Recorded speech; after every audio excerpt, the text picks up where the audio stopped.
Hello everyone, নমস্কার সবাইকে। আপনারা সবাই কেমন আছেন? আমি ভালো আছি। আশা করছি আপনারা সবাই ভালো আছেন। তো গতকালকে ছিল আমাদের পাড়ায় গোপালের বনভোজন। তো এটাই তার আগের দিন রাত্রেবেলার এটা ভিডিও। তো সেদিন এই সব আয়োজন চলছে, লাইটিং, তারপরে স্টেজ সব কিছু চলছে। তো মেয়েকে নিয়ে গেছিলাম, ওখানে আবার সাউন্ড বক্স বাজছিল। তো ওরা আবার এখানে একটু নাচ করলো। আরে এই দেখেন, এই যে কত কিছু বলছে, কত কিছু করছে। তার নাচ আর শেষ হচ্ছে না। এর মধ্যে দেখলাম কি কুকুরের কতগুলি ছোট ছোট বাচ্চা, সেখানে ওইগুলিকে একটু দেখলাম, তাই একটু ভিডিও করলাম। আর জেঠির বাসার সামনে অনেকগুলি গাছ ছিল সুন্দর সুন্দর, সেগুলিও একটু ভিডিও করে নিলাম। আর এই তো আমাদের আগের বাসায় উঠানে সব রান্নাবান্না চলছিল, সব বৈষ্ণবদের খাওয়ানোর জন্য। তো এইখানে এই তো ডাল সিদ্ধ চলছে, এখানে দুধ জাল দিয়ে রেখেছে, সব কিছুর আয়োজন চলছে। তো এটা হলো পরদিন সকালবেলা। তো সব গোপাল সাজানো হয়ে গেছে। আর আমি মালাটা পরে নিয়ে গেছিলাম। তো মালাটা নিয়ে গেছি, পরে শোভনকে বললাম যে শোভন তুই একটু মালাটা পরিয়ে দে, আমি এত দূরে এইভাবে লাগুর পাবো না, পরাতে পারবো না। পরে শোভন অনেক কষ্ট করে পরালো। তো এই জন্য অনেক অনেক ধন্যবাদ শোভনকে। তো শোভন পড়াতে গিয়ে আবার ময়ূরের পাকটা পিছন দিয়ে পড়ে গেছে। তো অনেক কষ্ট করে ও পিছন দিয়ে গিয়ে আবার ময়ূরের পাকটা উঠিয়ে সুন্দর করে আবার পরিয়ে দিয়েছে। তো খুবই সুন্দর লাগছিল, গোপালগুলো একদম সুন্দর সারিবদ্ধভাবে সুন্দর করে সাজানো হয়েছিল। আর স্টেজটা খুবই সুন্দরভাবে সাজানো হয়েছিল। তো মানে বড় জায়গা হওয়াতে খুব সুন্দর লাগছিল। দেখছেন কি সুন্দর করে গোপাল, রাধা মাধব সবাই বসে আছে। একদম মনে হচ্ছে যেন মানে তারা সত্যি সত্যি।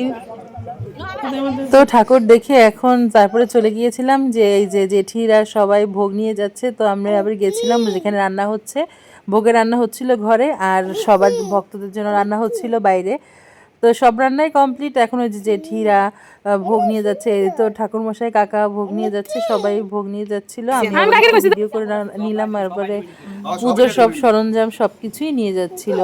আর শোভন গঙ্গা জলে ছিটা দিয়ে দিচ্ছিল পথটাকে শুদ্ধ করার জন্য।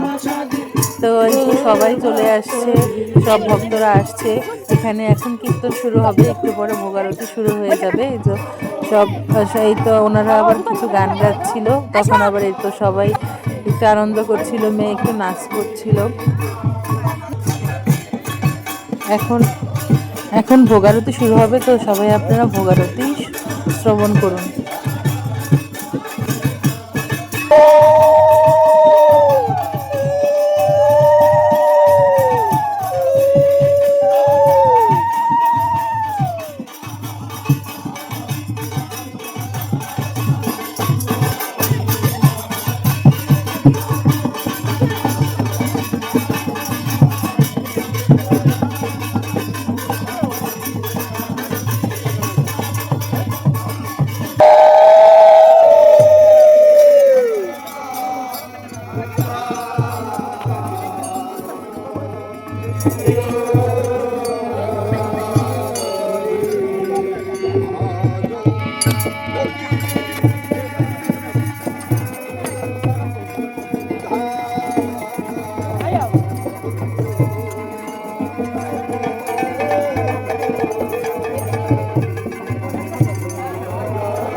ভোগারতি শেষ হয়ে গেছে, এখন সবাই ভোগ দর্শন করছে আর সবাই ভগবানকে প্রণাম করছে। তো আপনারাও ভোগ দর্শন করে নিন। এখন সব ভক্তরা বসে পড়েছে প্রসাদ খাওয়ার জন্য। আর এই তো সব ভক্তরা সুন্দর করে বসে পড়েছে আর আমরা এই সামনে দাঁড়ানো ছিলাম, ঠাকুরের কিছু ভিডিও করছিলাম যাতে করে আপনাদের সাথে শেয়ার করতে পারি। এই তো ভোগেরও ভিডিও করে নিলাম, সবগুলো ভোগকে সামনে থেকে একদম জুম করে তুলেছি, আমি একদম সামনে যাইনি।